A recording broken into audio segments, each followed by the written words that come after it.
So it's the beginning of a new year, so I thought that I would talk first a little bit about the prospects for the U.S. economy as they now look to most economist observers. Then turn, that'll be relatively brief, then turn in more depth to the crisis in Europe, which is serious and is going to shape much of what happens this year, including what happens here in the United States, because of our enormous intertwined dependence on them. And I'm going to pepper in some smaller items as part of our regular update. Actually, let me begin with a couple of the smaller ones because it might lift your spirits. There was an announcement this week in the Wall Street Journal on the 12th of this month in particular about the payday enjoyed by the three founders of something called the Carlyle Group. It's a major kind of venture fund, private equity bank, etc. The three gentlemen, I want you to know their names in case you encounter them in an elevator or something, that you have a sense of who you're with. Let's see, William Conway, Daniello, and David Rubenstein. This last year, 2011, they took home together $402 million, the three of them. In an interesting way, their salaries were $275,000 a year. Might sound like a lot to you, but that was the salary. On top of that, they got a bonus of $3.5 million. And on top of that, a share of the firm's profits, which came for each of them to $134 million. So you can see the leveraging that's called. You leverage on your $275,000 a year, another $135, $140 million. The only comparison that the press could find for such a lovely year was back in 2007, which many of you know is the year when the economy began to collapse into its current disastrous shape. And in that year, the big winner was the Blackstone Group. It's another equivalent of the same thing. And in that year, just again, so you have a sense in case you meet these people, the chief executive officer, Stephen Schwarzman, earned in that year $398 million alone. So he took home alone what the three guys basically took home in Carlyle Group. So if, for example, if you're struggling between a job offer from the Carlyle Group and a job offer from the Blackstone, pick Blackstone. Just advice, useful advice. I want you to realize you get practical help here. The share of another senior partner, Peter Peterson, in that year was $212 million. And finally, Hamilton James, the president and chief operating officer, must have felt very badly, went home with $97 million in that year. Blackstone is a very famous group. It was founded in 1987, and it hired senior politicians, starting with Frank Carlucci, a former defense secretary, who was also the chairman of Carlyle from 92 to 2003. Advisors, official advisors, included former President George H.W. Bush, former Secretary of State James A. Baker, and so on and so on. So you may be having some difficulty, but Carlyle and Blackstone are not. What? I don't know. You'd have to, have a conversation. When you meet them in the elevator, so stop, press the emergency button, then they can't go anywhere, and you have a conversation. You'll find out that. Stephen Schwarzman is now the main New York Public Library building on 42nd Street is the Stephen Schwarzman building. Ah, how surprising. Yes. Yeah. Just like the New York New York State Theater is the Koch building. Yeah, Tariq Ali and Oliver Stone are speaking there on Thursday night, the Yes. sportsman. Yeah, it's just the ironies of it all. The Ernst & Young Item Club, it's an important group of economic advisors in Great Britain, announced that Britain is now in a double-dip recession. It's the second recession in 5 years for Britain. It's in very serious trouble. We'll come back to that a little bit later, but I wanted you to know that that has happened. 2 days ago, there were massive demonstrations in Bucharest, Romania, as a mass movement has now developed there against the austerity being imposed in that country. We're going to be talking about that as well. One result, maybe you all know about this, so I'm new at this, but it sort of blew my mind. The distribution of income, the 1%, 99% in the United States, has had the following interesting effect. On the one hand, people in Wall Street and so on making a ton of money.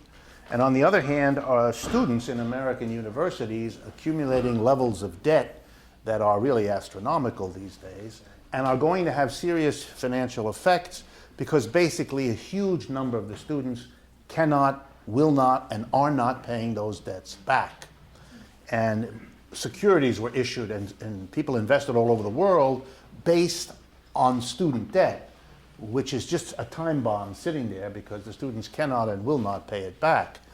But the difficulty is for many of the students, there are dangers. You can go through a procedure and get an exemption if you don't have enough income. You're not required to pay it back, but while you don't pay it back, the interest accrues. You don't have to pay a penalty, but the interest accrues. And the interest is significant. And this has led students to get very frightened about their growing indebtedness, which, given the job prospects, they have little or no chance to pay back. And that has led to an explosion of a new industry, which we don't have many new industries in America. Most of our industries are declining. So a new industry is cause for excitement, but this one, maybe, we'll see. It's the sugar baby industry. I kid you not. Here's what it is. I'll try to read it from the press release. It's mostly college students, but it's others as well. It's handled by a number of websites. I will give you that if you're interested, although you wouldn't probably want me to know that you were interested. Here's what it is. Men with money, those in the top 1%, but who are lonely, are not doing what they have always done in that situation, but they're doing it in a new form. They hire college women, young women, to go out for dinner and so forth, with the so forth apparently being worked out in advance in a kind of a semi-contract form. And according to the most famous of these, it's called seekingarrangement.com, for those of you interested. There was a recent article in the Vanity Fair magazine. A freelance writer here in New York City did the research, so it covers New York City. And gentlemen pay anywhere from $600 to $10,000 a month for companionship of the sugar babies, who are college women mostly, other people too, but the biggest single group is college. Seeking Arrangement gave 2020, the TV program, a list of colleges, it said, have the highest number of sugar babies. Number 1 in the United States, NYU. But they comforted me by saying that in the top 10 was also included Harvard. So that's what happens when you have one of the many things that happens when you have an extreme unequal distribution of income. Some people with a great deal are in a position to buy something from people who are in trouble, and that's a growing industry here in the United States. There are now multiple websites that do nothing but arrange for these things. One thing that makes this even more insidious, the fact that college debts, student debts, don't get extinguished by bankruptcy. That's right. That's the law of the United States, although there are efforts to change that law. That's right. You cannot, Become indentured you, servants. you cannot get out of that by declaring bankruptcy the way you can with other debts, and so on. Okay, let's turn then to the prospects for the U.S. economy.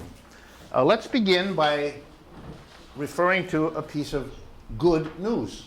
Over the last 4 months, the number of jobs created per month, new jobs created per month, has gone up. And that we haven't had that a 4-month increase for quite a while. In the last month, I think it was in the neighborhood of 200,000 new jobs created. We would need to have a sustained period of time, which we haven't had for years, of 150,000 or more jobs created, net jobs created each month, in order to begin to reduce unemployment. In other words, you have to have more than 150 to 200,000 new jobs created just to absorb young people coming into the market, finishing high school and entering the labor force. So we're just above that line now.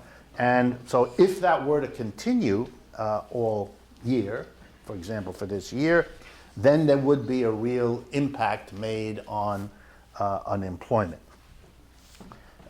Nobody expects that to happen. It may happen. The fact that nobody expects it isn't particularly relevant. President Obama's spokespersons will tell you that they expect it to happen, but that's not because they expect it. That's because they need to make believe that his situation is not as troubling politically as it otherwise would be. At the same time, it's also clear that the real wages in the United States continue to go down. That is, when you adjust the money wage increase, which is very small, to the rise in prices, which while smaller is larger than that, then the actual real income of the mass of the American working people continues to go down. If you recall that the decline of real wages over the 20 years before the crisis hit was one of the major causes of the crisis, and that one of the major causes continuing the crisis is the inability of the American people to buy what is being produced, then falling real wages is a very bad harbinger of where we're going in the United States. And obviously that no great science needed to understand this. If you have millions and millions of people unemployed as we do, then every employer has the option of people eager to take your job if you have one. If you were to decide not to stay there, there are plenty of people who'd like to work there, probably for less in the process. And so we are facing the continuation of that situation. We are likewise facing a continuation of jobs moving out of the United States, not much discussed these days, but that continues. You will get some stories about a few jobs coming back where wages are low enough in the United States to bring a few back, but the net process is clearly one of a continuing erosion, not so much of manufacturing jobs, although that continues, but mainly now white-collar jobs, which are being canceled left and right and being replaced by much cheaper people in other countries. All of those are long-term continuing trends that don't seem to augur well. But hold on a second. What the most important thing is, though, on the horizon are the so-called imponderables, several phenomena that really are a shadow over the American economy in terms of what's going to happen over the next 12 months to 2 years. And to put this clearly, I have to give you a context. Over the last 3 or 4 years, as the American economy has been very, very troubled, where the GDP in the United States has basically shrunken, it's less than it was. The shrinkage is not as bad as, say, in England, but it is a shrinkage nonetheless. We have had a world economy that hasn't been ripped down as it might have been by the decline in the United States, because there were other parts of the world that were doing really pretty well. Number one in the world, China. And because of China's explosive growth, even across this crisis, maintaining a growth rate of something on the order of 7 to 10%, depending on how you count, while we were shrinking, the Chinese kept the rest of the world economy from a major collapse. It gave a market to people in Brazil who produce a lot of the raw materials that the Chinese need to produce in their country, and so on and so on. The BRIC countries, Brazil, Russia, India, and China, were the kind of middle-level, up-and-coming industrial powers who, because of the Chinese machine, kept going. And China itself kept going in that phenomena we used to call the Walmart phenomenon. When the economy is in trouble and everybody can't afford buying anymore at Sears, Roebuck, or at all of the normal, they all go to Walmart. So while everybody is shrinking, Walmart is picking up everybody's lunch, everybody's business, and so Walmart can do well in a downturn. China is Walmart writ large. It's the global Walmart. It's the place where people go to buy when they can't afford the stuff that is made more expensively everywhere else. And China had that benefit going, plus they had a very expansive government program. They did the exact opposite of austerity. They didn't cut everywhere, they expanded everywhere. All governments across China, local, regional, and national, were given tons of money and told, go spend it, do something, keep it going, keep the engine going, keep people working. That was the program. The stimulus program of China, relative to its economy, was much larger than the stimulus program in Europe or in the United States. Now, having said all that, here's the problem. The Chinese economy has been slowing for months now, and there is a serious worry that this slowing in China will continue, or worse, accelerate, go down faster. Then all bets are off because no one quite understands what the ramifications of that will be. But here's what we know. If the Chinese economy keeps decelerating, keeps slowing down, as most observers think it will, then the Brazilians will not have somebody to sell to, and the slowing down of the Brazilian economy is already very stark over the last 6 months. So the Brazilians are already feeling the shrinkage of their market in China. India is vulnerable in the same way, and the decline of the Indian stock market over the last 6 to 12 months is extraordinary. I mean, very, very bad for the Indian government, and having serious internal troubles already because of it, and so on. So the Chinese situation, which everyone should watch who cares about these things, is in a position to really damage the economic possibilities here in the United States, on top of the long-term trend, which isn't very positive either because of the things I mentioned. But the number one danger, I've left till last because that's what we're going to talk about, is Europe. The European situation, which is very critical, very serious, more so than many people expected, especially the European leaders who did not expect to be in the situation they're in now. If the European economies go into recession, which almost everyone now believes they are about to do, that is, within the next month or two we'll get the numbers. A recession just means the total output of goods and services, instead of declining, shrinks. It's not a complex idea. And so this is expected already, as I told you before, it's already in Britain a reality. It's been a reality in places like Greece already for quite a while, but the whole of Europe, including Germany and France, are expected to go into a recession. And the really only question anyone has is how long it will last and how deep it will go, how bad the cutbacks will be, how many people will lose their jobs, and what all the ramifications will be on the banks and on the government debts, which we're going to go into in a minute. If any of this happens in a sustained way, which many economists, and I don't mean leftist or right, I mean across the board economists believe, then the impact on the United States will be all negative. And again, the only question is how bad and how long it will last. And the reason is American companies are very dependent on selling goods in Europe. They're very dependent on borrowing money in Europe. They're very dependent on having Europeans who've borrowed money here able to repay their loans, which is very dubious, etc., etc. The more difficulties in Europe, the more difficulties there will be here. The United States as a nation is more dependent on its international interconnections now than it has been since it was a British colony. So we have to really understand that the isolation of the United States from the world economy that shaped so much of the 20th century is very much over. And we are now wrapped up, and in a sense, our politics is way behind catching up. Something you can see by watching any average debate among the Republican candidates, that they're having a hard time getting their heads around the notion that we're not the colossus who doesn't care or need to worry about the rest of the world the way we were when all of them were growing up. Okay, so the vulnerability of the American economy is the key question. And if you want to, pay attention, because one of the major things both the Republican and Democratic parties and machinery will have to deal with between now and the election in November is coping with the Chinese and or European shocks to the American system that are going to shape the election and the rhetoric. And they have to plan for it. I know they're already planning for it. They have to plan for it. They have to have contingency plans. They have to try to deal with this situation. And it's very hard to do because no one really knows when the disasters or what shape they will take. And of course, the worst conceivable scenario would be China and Europe, who depend on each other, also having a simultaneous downturn, and then all bets are off, and no one. And I mean, not to scare anyone. I don't want you to lose sleep.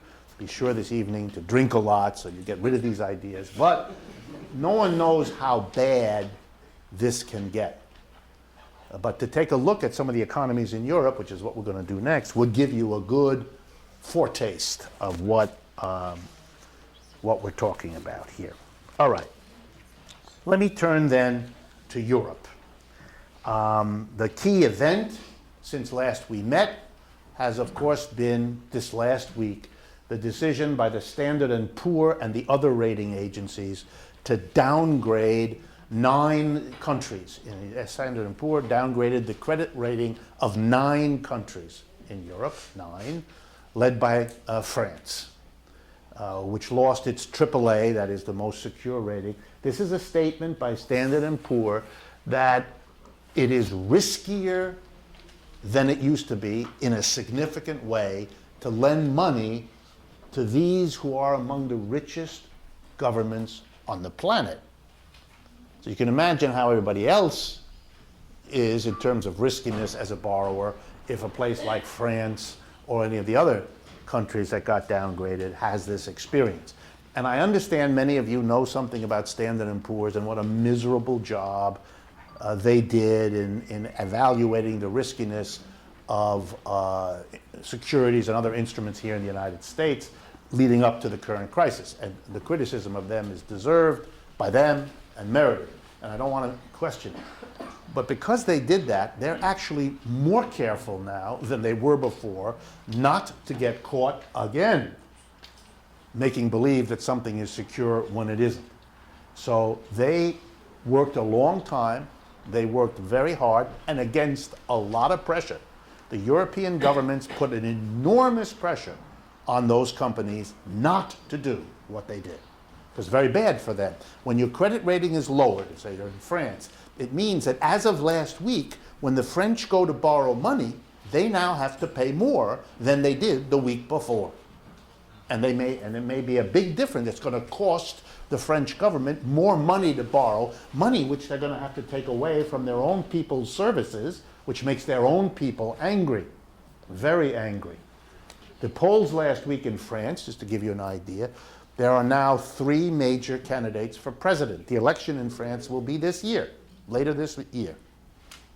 I think that's right, yeah, later this year. The first candidate is a man named Hollande, Hollande. He is the ex-husband of the last socialist candidate, a woman from the border with Germany, whose name right now escapes me. Ségolène Royal. That's it, Ségolène Royal. They were married at the time she ran, but unfortunately his extracurricular activities became part of the campaign struggle, and they therefore went their separate ways. So yes, just in case you thought this is an American specialty, it's not. So Ségolène Royal is out of the picture, and her ex-husband is now the candidate. He picked up, if I remember, about 30% of the national vote support in polling. That came in number 1. Mr. Sarkozy came in quite a bit less than that.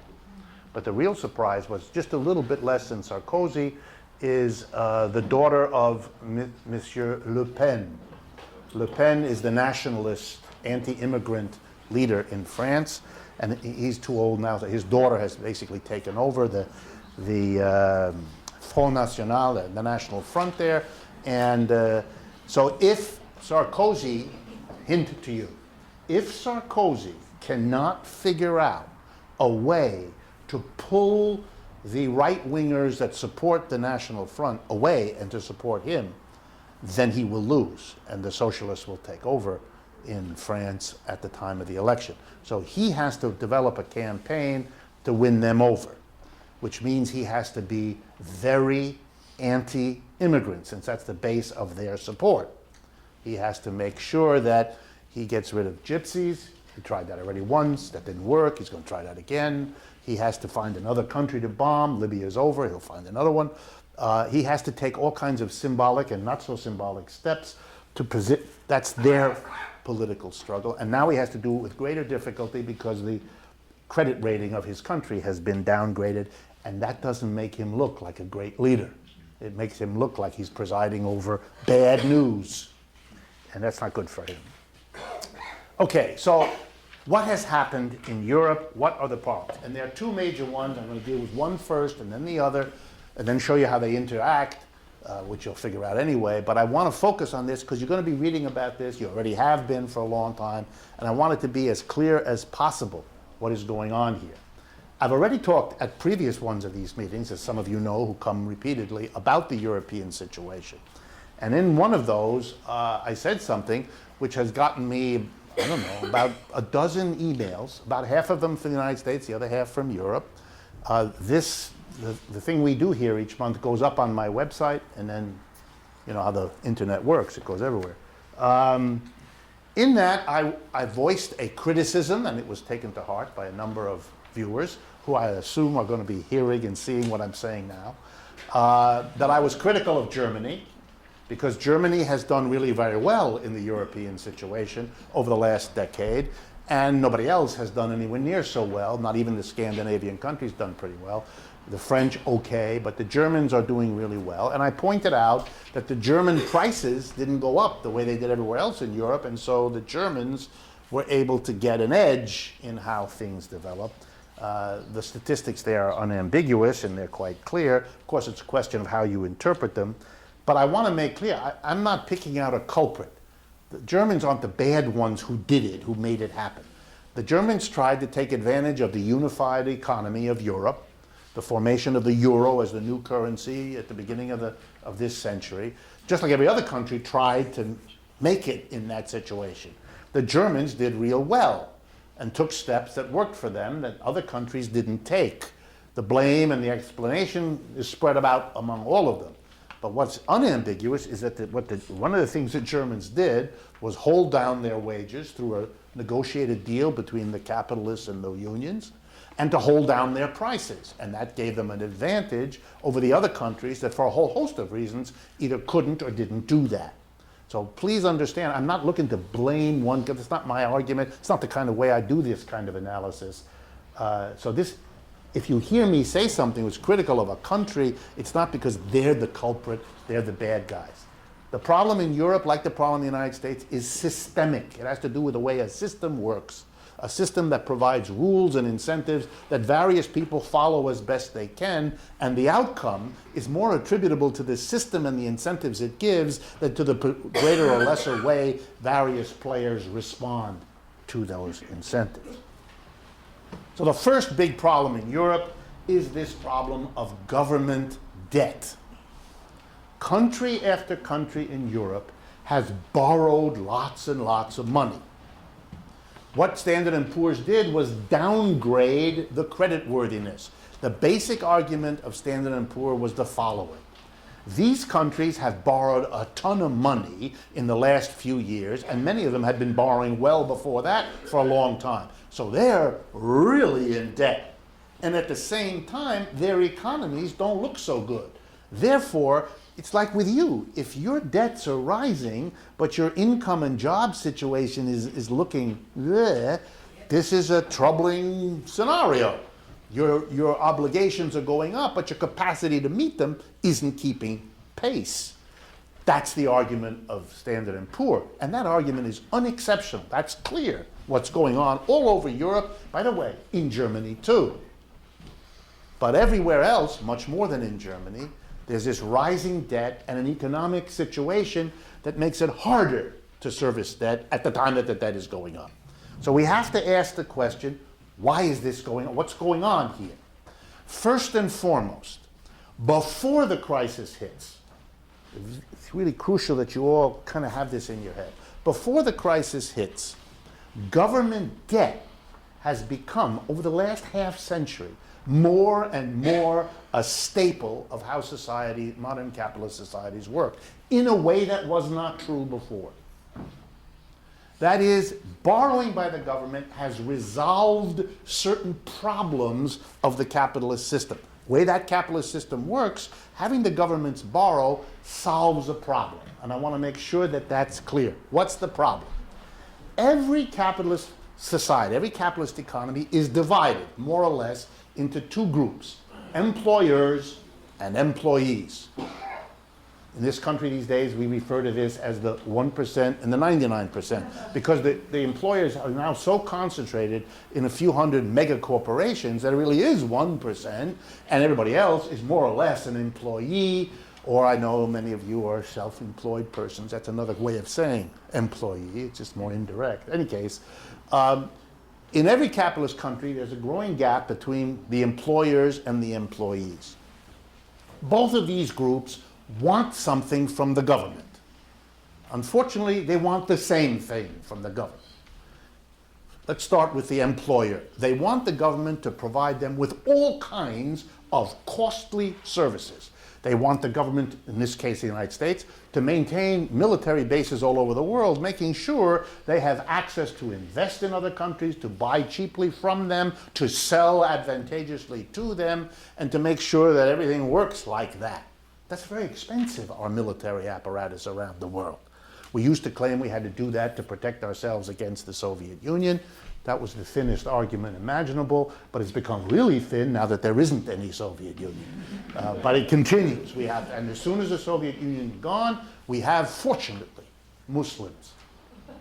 And we can designate them as not the designated driver, the designated danger. And that justifies keeping all this going. That's expensive. Business also wants the government to maintain roads where they need them for their business, to maintain public education, at least for those employees they still need, etc. They have a lot of demands. At the same time, the business community doesn't want to pay for this. They don't want to pay these taxes. They want the services, but they don't want to pay that's a tough one for the government. Meanwhile, the mass of people, what do they want? They want exactly the same thing. They want lots of services from the government. Give me a pension when I'm old. Take care of the folks that are hurt or injured along the way. Make sure you have scholarship help for students, all of it. All of it. But we don't want to pay any taxes. That's our money, as the president keeps saying. It's your money. It's your money. So you've got a problem. A society in which the two players, employer and employee, make the same impossible demands on the government. Give. Take. Not at all. Don't take. Just give. This is a problem for politicians, as you might imagine. How are they going to deal with this?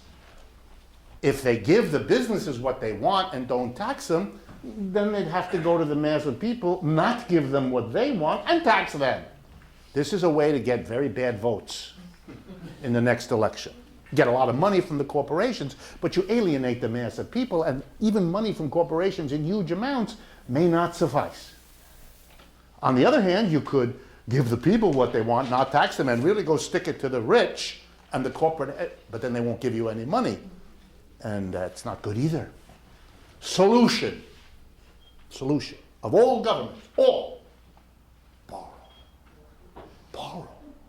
You can then borrow the money, give corporations what they want, give the mass of people what they want. Don't tax either of them. Don't need to. You just borrow it instead. And here's the best part. Who do you borrow from?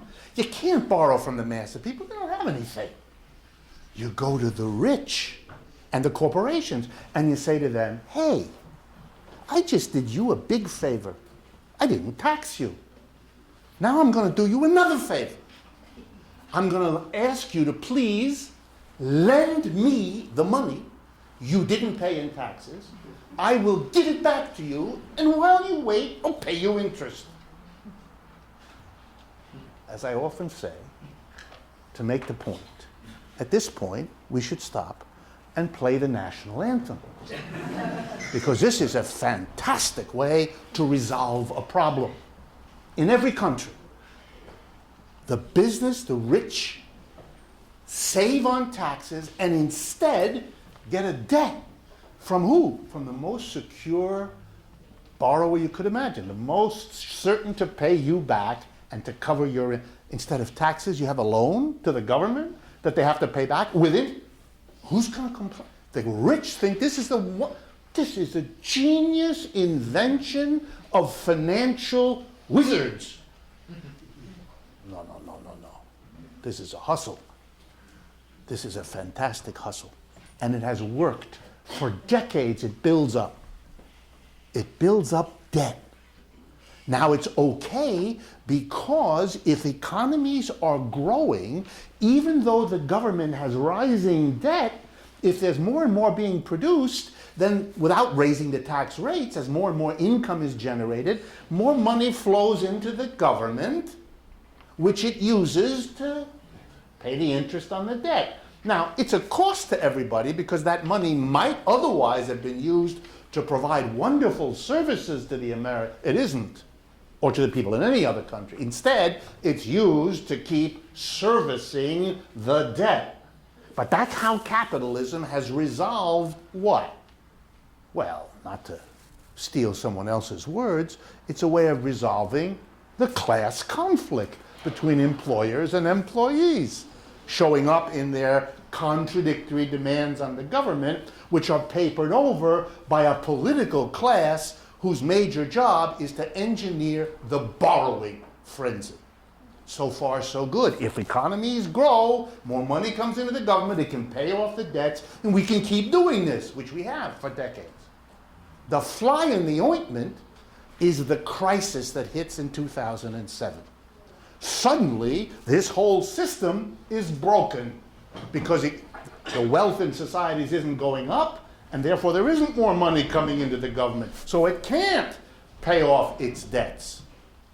Does that lead to a re-evaluation of, oh my God, now we're in the soup? Not at all.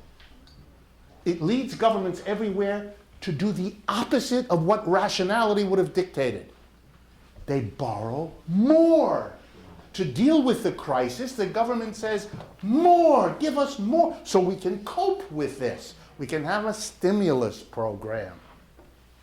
We can give everybody money to fix that bridge, to repair that school,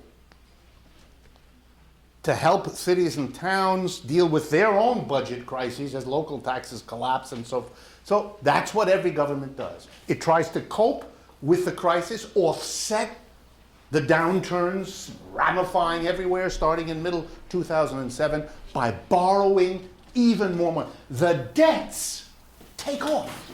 It's like the debt's rising, and then in 2007 they go like that. Staggering increase in debts everywhere. Okay, now it doesn't take a genius to understand. If the rising debts had really stimulated the economy, gotten us through the crisis so we could resume growth, it kind of would have maybe worked out.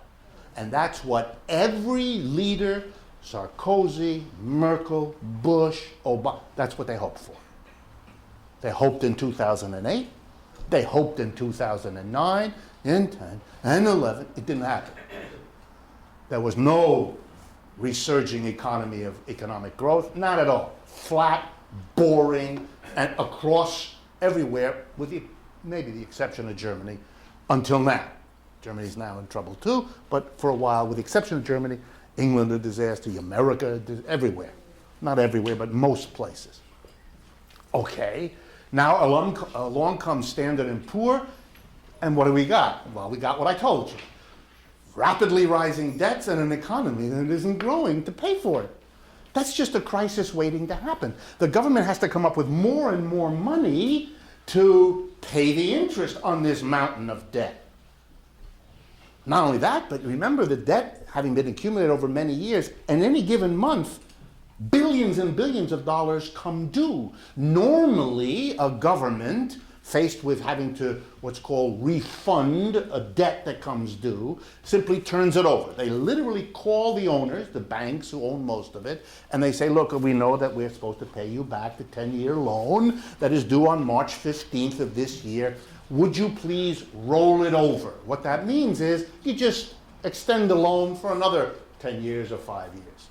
Normally that's done without a thought. The problem now is because of the growing debt and the inability to pay, the lenders are saying, here comes the punchline now, the lenders are saying to the government, okay, we'll roll it over, all right, but not at the 2% or 3% we gave it to you last time. Now it's got to be 4% or 5% or 6%, or in the case of Greece, 10% or 20%. Wow! Now these governments are discovering to carry this debt from now on, they're going to have to find vast new sources of money because the interest has gotten larger because of this whole story. Okay? That's, above all, the question of Greece. Not because Greece is different. It's exactly the same story as I've just told you for every country, including Greece. But Greece got hit by two special conditions. That's the only reason Greece is in this special dilemma. Number one, Greece has arguably the most organized and militant working class in Europe, who has demanded and won all kinds of concessions, and that forced the Greek government into this problem between the two groups. It couldn't stick it to the mass of the people by shifting the burden of taxes on them, which, for example, the United States government has been quite successful in doing over the last 50 years. And if you're interested, I can give you the numbers later about that. The Greeks have had to borrow a lot in their governments because they can't touch the rich. The rich is a tiny group of people in Greece relative to the population. They're very, very rich, and they long ago discovered how to hide and to distribute their assets all over the place, making it extraordinarily difficult for the Greek government to get at it. Plus, there's a level of internal, how do I say this politely, loose accounting in Greece that allows a lot of it. So they haven't been able to, so they borrow a lot. So Greece borrows a lot. By the way, the most in Europe? Not at all. But they borrow a lot. At the same time, Greece is a victim of the crisis. Why? Because when every capitalist country borrows money like there's no tomorrow, starting in 2007, the banks in the world, who do most of the lending to governments, say to themselves, wait a minute here, why in the world should we lend to Greece the money we have to lend? Greece is a poor country with a rambunctious working class. And we're a little scared that that Greek working class might just take over in Greece and wave their fingers at the Greek government saying, you're not going to reduce our schools, you're not going to take away our pensions, you're not going to close our hospitals in order to take the money and pay foreign bankers. Whoa. What politician wants to have to do that? And the fear in Greece was they have an organized working class, they have a militant working class. They have had more general strikes in the last 2 years than any other European country. They're in a position, we as bankers, therefore, we don't want to lend to them. That's a real risk. So, and we don't need to. We have all the money lending that we need. We'll lend to the United States borrowing like there's no tomorrow. Or the British, or the French, or the Swedes. Why lend to Greece? So poor Greece discovers that the lenders saying to it, you are especially undesirable because of your powerful working class, and you're especially uninteresting to us because we got a lot of other governments to lend to that are a lot safer bets than you. And the Greeks begin to realize they're the weak link in the chain. And that's why so much attention has focused on Greece.